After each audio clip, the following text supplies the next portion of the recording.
ಬೆಂಗಳೂರು ಹಾಗೆ ಮೈಸೂರಿಗರಿಗೆ ಮತ್ತೆ ದರ ಏರಿಕೆಯ ಬಿಸಿ ತಟ್ಟಿದೆ. ನಿನ್ನೆಯಿಂದ ಮತ್ತೆ ಎಕ್ಸ್‌ಪ್ರೆಸ್ ಹೈವೇಯಲ್ಲಿ ಟೋಲ್ ದರ 20 ರೂಪಾಯಿ ಹೆಚ್ಚಳ ಮಾಡಿ ಹೆದ್ದಾರಿ ಪ್ರಾಧಿಕಾರ ಆದೇಶ ಹೊರಡಿಸಿದೆ.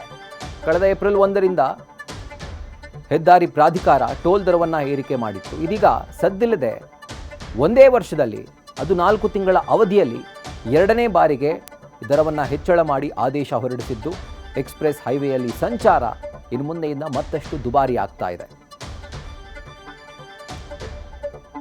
ಹಾಗಿದ್ರೆ ಯಾವ ವಾಹನದ ದರ ಎಷ್ಟೆಷ್ಟಾಗಿದೆ ದರ ಏರಿಕೆಯ ನಂತರ ಅಂತ ನೋಡೋ ಹಾಗಿದ್ರೆ ಹಿಂದಿನ ದರ ಕಾರ್ ಒಂದಕ್ಕೆ 180 ರೂಪಾಯಿ ಇತ್ತು, ಈಗ 185 ರೂಪಾಯಿ ಆಗಿದೆ. 5 ರೂಪಾಯಿ ಏರಿಕೆ ಆಗಿರುವಂಥದ್ದು.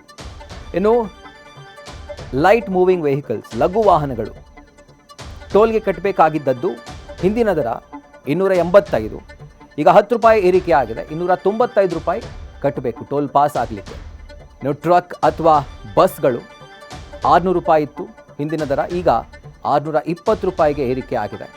ಇನ್ನು ಕಮರ್ಷಿಯಲ್ ವೆಹಿಕಲ್ಗಳು ಮುಂಚೆ 655 ರೂಪಾಯಿ ಕಟ್ತಾ ಇದ್ವು, ಈಗ 675 ರೂಪಾಯಿ ದರವನ್ನು ಭರಿಸಬೇಕಾಗಿದೆ.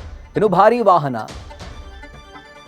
ಹಿಂದೆ 940 ರೂಪಾಯಿ ಕಟ್ತಾ ಇದ್ವು, ಈಗ 970 ರೂಪಾಯಿ ಕಟ್ಟಬೇಕಾಗಿದೆ. 30 ರೂಪಾಯಿ ಹೈಕ್ ಆಗಿದೆ.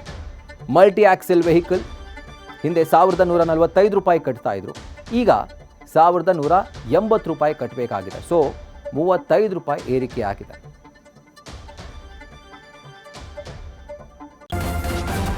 ನ್ಯೂಸ್ ಫಸ್ಟ್ ನಿರ್ಭೀತಿಯಿಂದ ನಿಮ್ಮ ಪರವಾಗಿ.